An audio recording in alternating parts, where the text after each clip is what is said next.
Hoy iniciamos con el Foro sobre calidad de la educación médica en el ámbito internacional y el programa de reconocimiento de la acreditación por la Federación Mundial de Educación Médica WFME, liderada por el profesor David Gordon, su presidente, quien nos va a dar una explicación sobre esta institución. Les voy a contar un poquito sobre el currículum del profesor Gordon. Ha sido presidente de la Federación Mundial para la Educación Médica, WFME, desde el 2015. Después de graduarse en la Universidad de Cambridge, el profesor Gordon ha ocupado diferentes puestos con responsabilidades en investigación académicas y clínicas en Leicester, Cambridge y Londres. Formó parte del personal de Wellcome Trust, luego fue decano de la Facultad de Medicina de la Universidad de Manchester, presidente de la Asociación de Escuelas de Medicina de Europa y presidente del Consejo de Jefes de Escuelas de Medicina del Reino Unido. Se retiró de Manchester en el 2007 para unirse a la WFME, inicialmente con sede en Copenhague, Dinamarca, y ahora en Ferney-Voltaire, Francia, cerca de Ginebra. Vamos a darle la bienvenida y recibirlo con un aplauso. Bueno.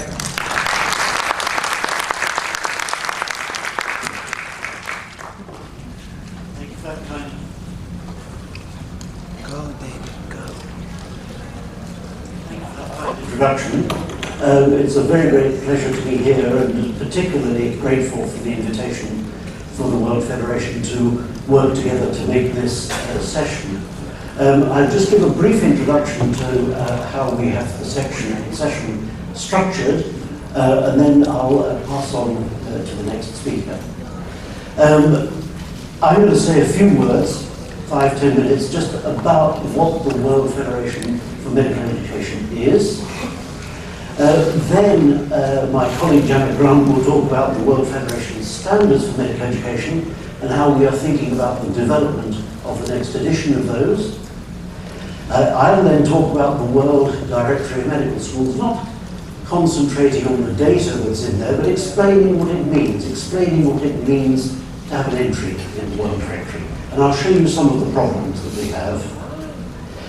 We then move on to the issues in accreditation and recognition of accreditation, which I suspect is the subject which is of the greatest interest. I will give a brief introduction.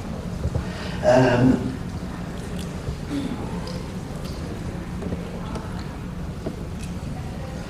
then our colleague Professor Corneo will talk about the system in Colombia. We will have a word about the Institute for International Accreditation from our colleague from Venezuela, Dr. Ada, and then we will have a general discussion. But I'm very anxious that that discussion is not just these people on the panel talking, but that we have questions and comments from you. And there will later on be microphones that are available for people to put their question to. So, a little bit about the World Federation. Our job is to try and help improve the quality of medical education worldwide. We are in official relations with the World Health Organization. We are the non-state actor that represents medical education and medical schools worldwide. We were founded by WHO and also by the World Medical Association in 1972. And we have the job of trying to promote standards and good practice in education everywhere. There are three main programs and many others, but I'm highlighting these because they are the ones that we will specifically be talking about today. Standards in medical education, basic medical education, postgraduate education, and continuing professional development. The World Directory of Medical Schools are trying to list all medical schools in the world. And then the promotion of accreditation and the program to evaluate and recognize accrediting agencies.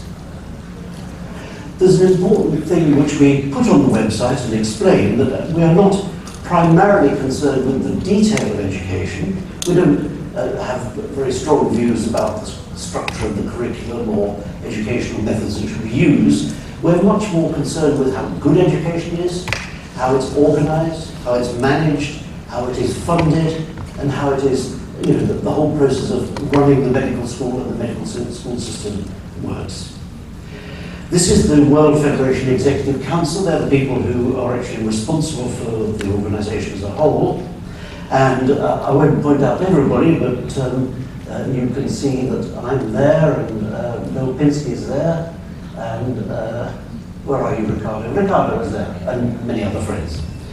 The organisations represented there's the Educational Commission for Foreign Medical Graduates, there is the World Health Organization, there is the World Medical Association, and very importantly, the International Federation of Medical Students Associations.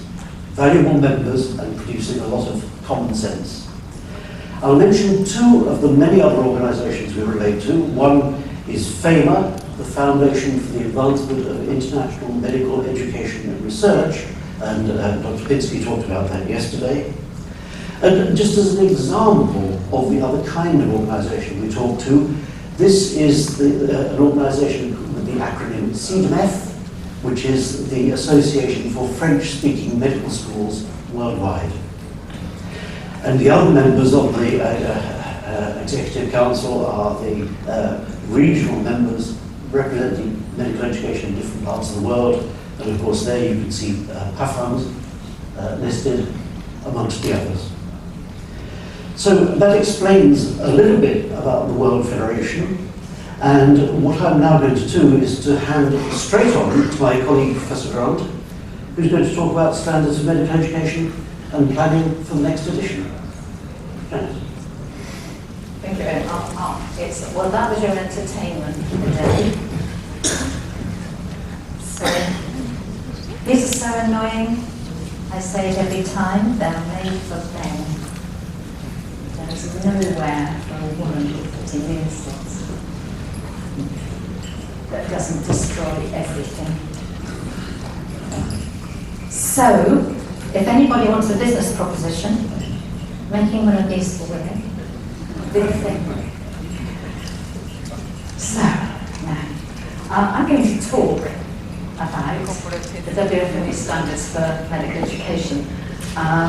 And as the President said, we are planning the next edition of that. And I'm really pleased to be here to be able to talk about this. And this particular booklet came to our attention yesterday, which is a wonderful example of many things about medical education.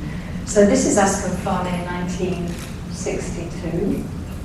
Where they wrote not something that is set out necessarily in the way in which we would think about standards now, but it sets out a perspective on medical education that actually deals with many of the same ideas as we deal with today. And medical education, unfortunately, has no institutional memory of any kind. And reinventing wheels is something that is unfortunate and common. So this, from 1962, I think, is a fine example of something that is still going to be relevant, and I hope that we'll be doing something about that. So it's really good to be here on this celebratory occasion to talk about that. So WFME sets standards, and in 2003, we developed the trilogy of global standards, and I sat on all three of those particular working groups, and they've been revised since. 2012 they were revised, 2015 they were revised, and then last year we decided that we needed really to take a radical look at the standards, because things change very quickly. And so we hope that by 2020, next year, there will be a new edition, a new publication of our standards that will move according to certain principles that I'll describe. There are many reasons for this new edition, even though the current edition people use in a lot of places. Firstly, different places are different, and the whole idea of contextual importance rather than globalization is now the dominant idea in many arenas, including medical education. And there are lots of differences between different contexts in, say, availability of resources. And every proposal for education has an implication for resources. There's also an issue that when you specify things in a very detailed way, and this has been found in a lot of areas, it doesn't lead to people thinking and reflecting and analysing their own situation. It just leads to compliance behaviour. And you don't want compliance behaviour. You want people thinking and analysing about their own situation, their own different contextual factors, which include the healthcare service and education. It's also difficult to write standards that are very detailed because in education, listen, in education there is no robust evidence that any approach to education is much better than any other.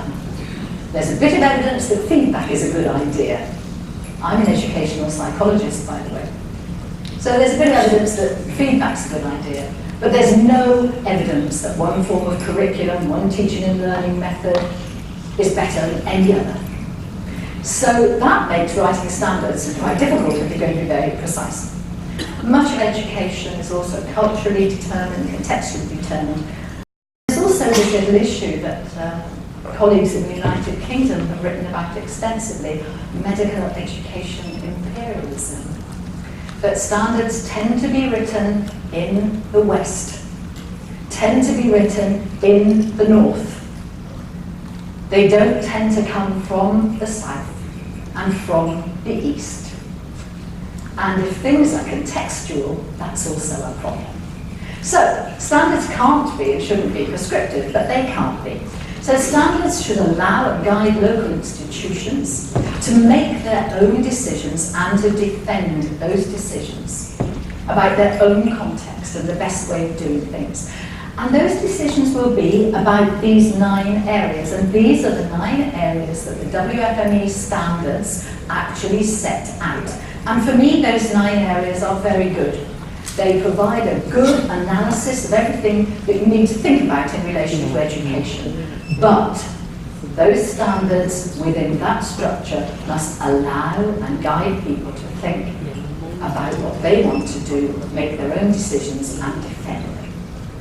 So that's the basis of our thinking. Standards, of course, are very important. There are global standards, and we in WFME have produced global standards. And those standards, we have always been absolutely clear, excuse me, are for guidance, and they require people to make their own version of them. But we've seen quite a mechanistic approach to that in various cases. There are national accreditation standards, there are local standards that people write. They must be contextually appropriate, and if they're written in that way, they will.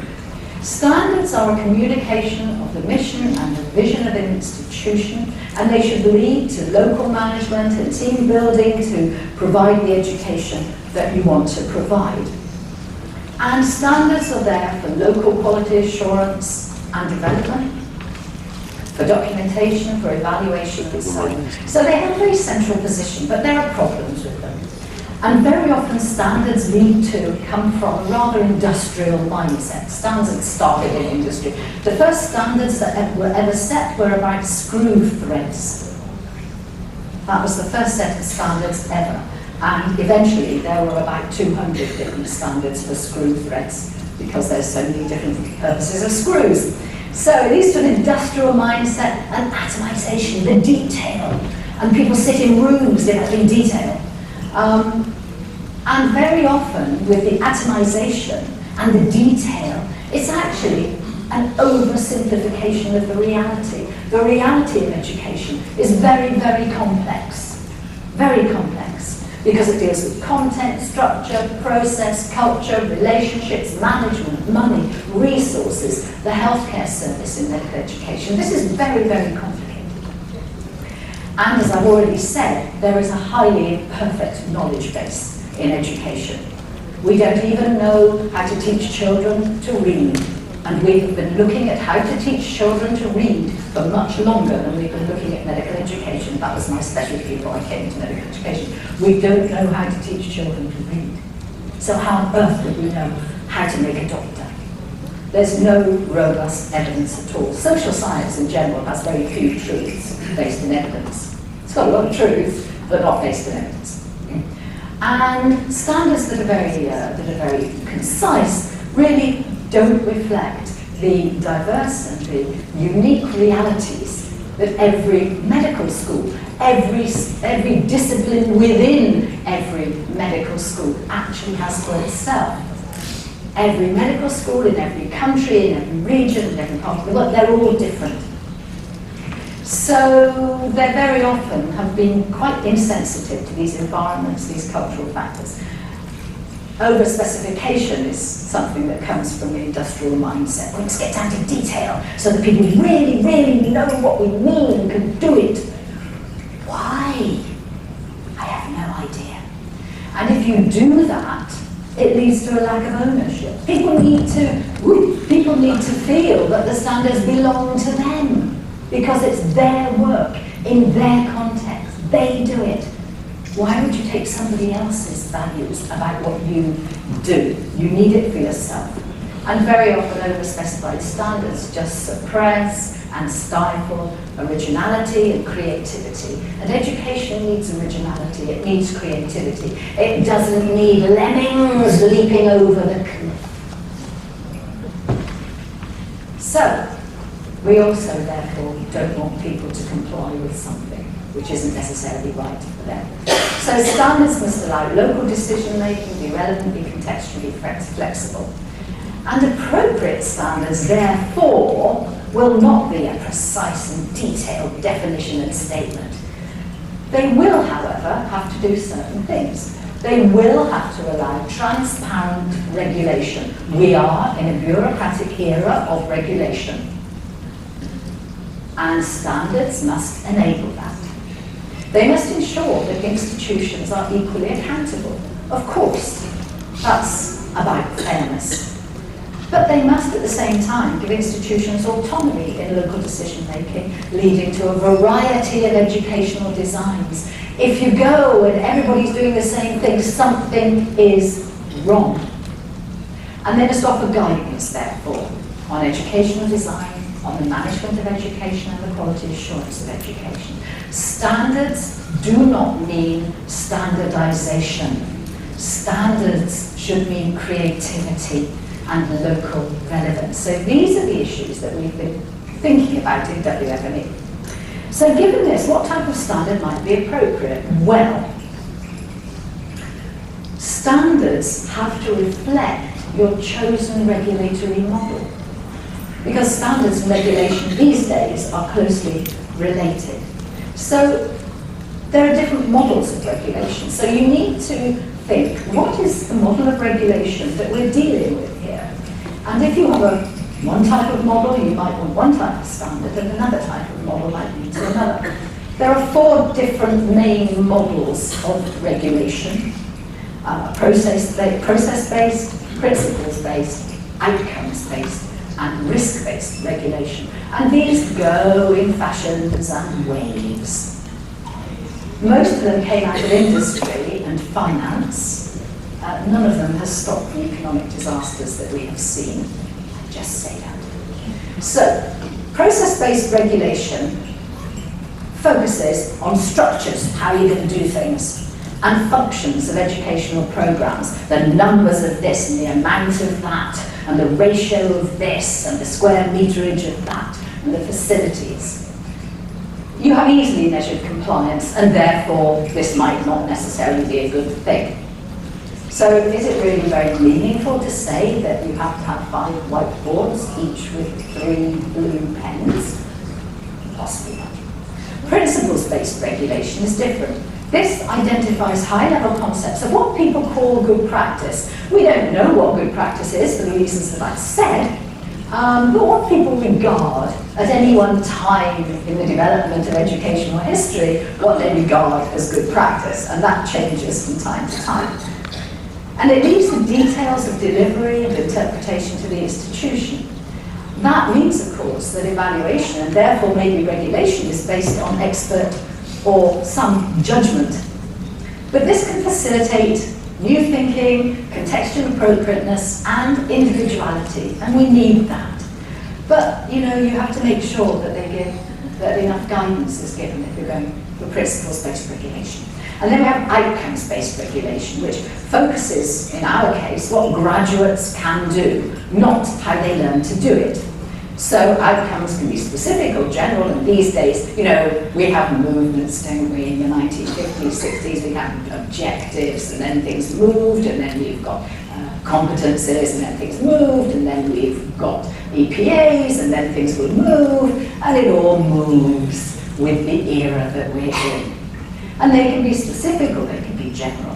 And evaluation and regulation is therefore linked to performance assessment, to what the outcome actually is and whether it's successful. That might, of course, inhibit the development of new outcomes. We don't want that kind of inhibition. But it gives a huge amount of freedom in relation to how you get to those outcomes. But no guidance on method, maybe people want that. And a high level of trust is actually required that the way in which you reach the outcomes is actually okay. And then we get risk-based regulation. Standards focus on areas of practice that give most risk.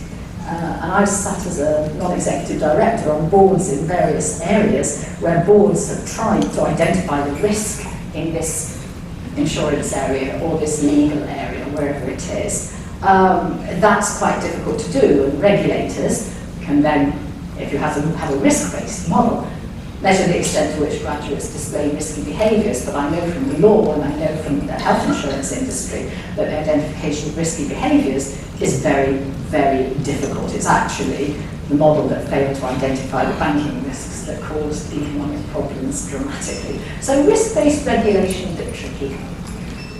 So regulators very often choose a sort of hybrid model, which might specify precise outcomes, might specify processes. They take a view probably about what's best, even though there is no robust evidence. They just take a view about it. Or they might write prescriptive standards about what you must do, which will then lead to compliance, and then they might not see beyond compliance. So for us, thinking about all of these things and different regulatory models, we are working within a principles-based approach because that is the most contextually sensitive and the approach that enables people to make their own decisions. So we will now be thinking about overarching requirements, overarching ideas and principles that can be applied flexibly. These are qualitative and not quantitative.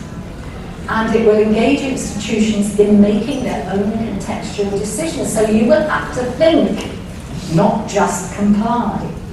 And then compliance with what you have thought of is meaningful compliance with what's right for you, not what was right for a task force somewhere else.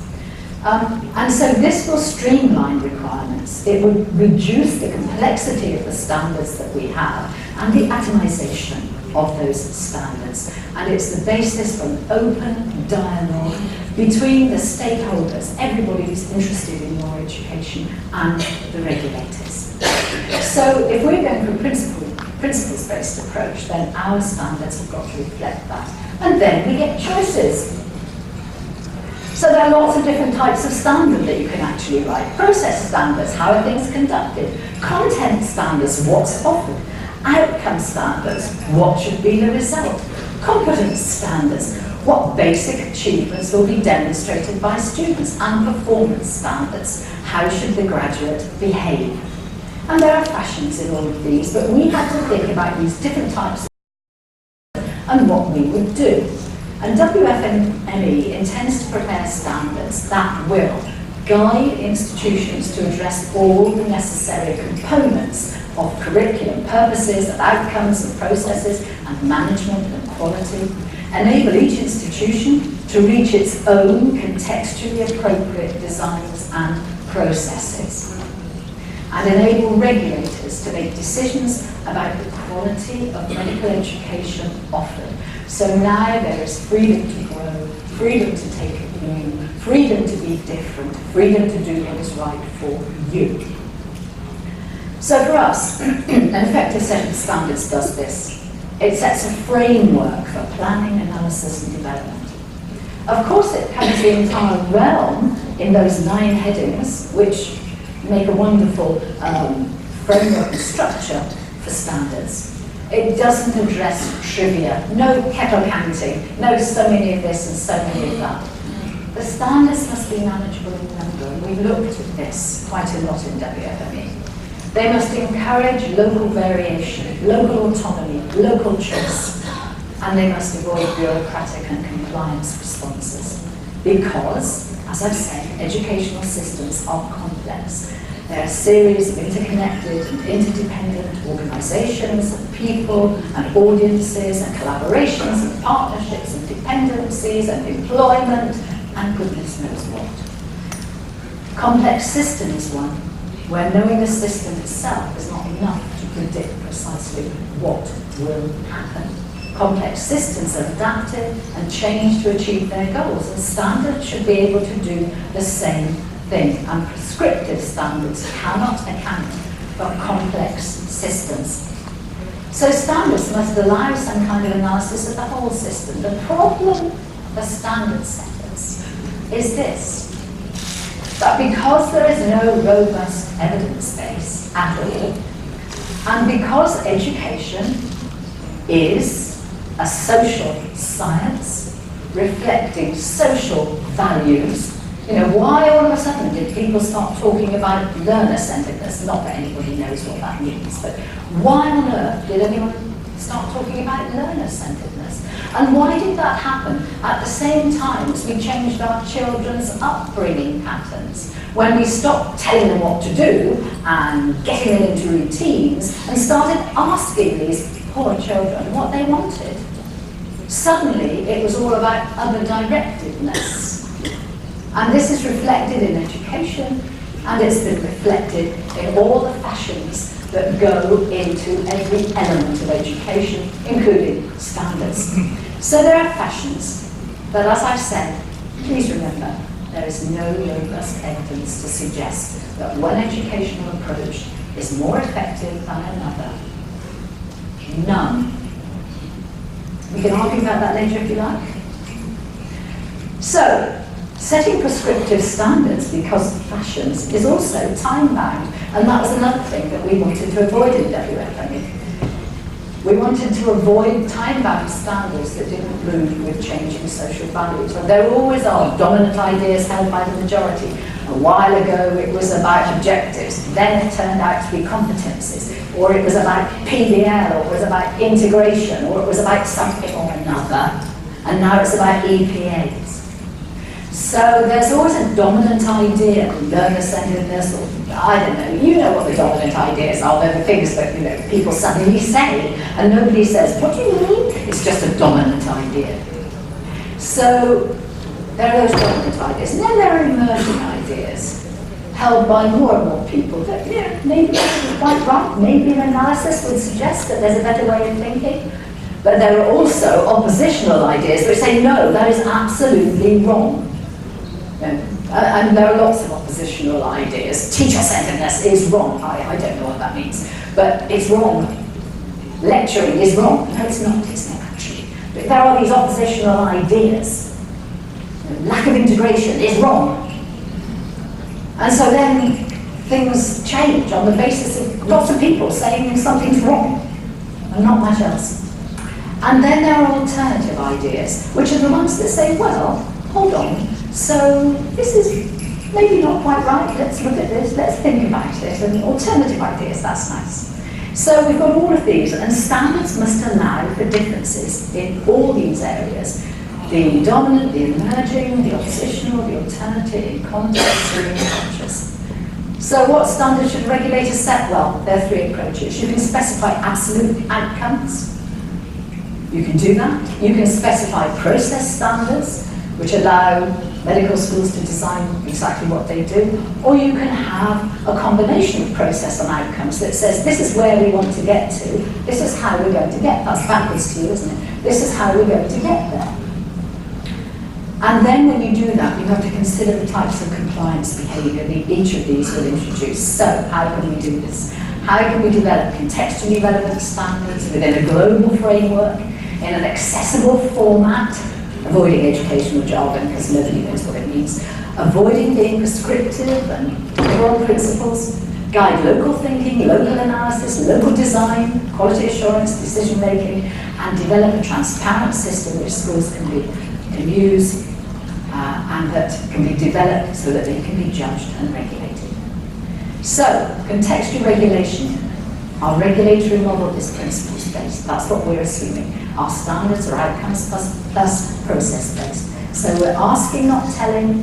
There are broad outcomes still in the 9 WFME areas, and the focus will be on how and why things are done. So the style will be, in those 9 areas, to say, how did you decide what you were going to do about this?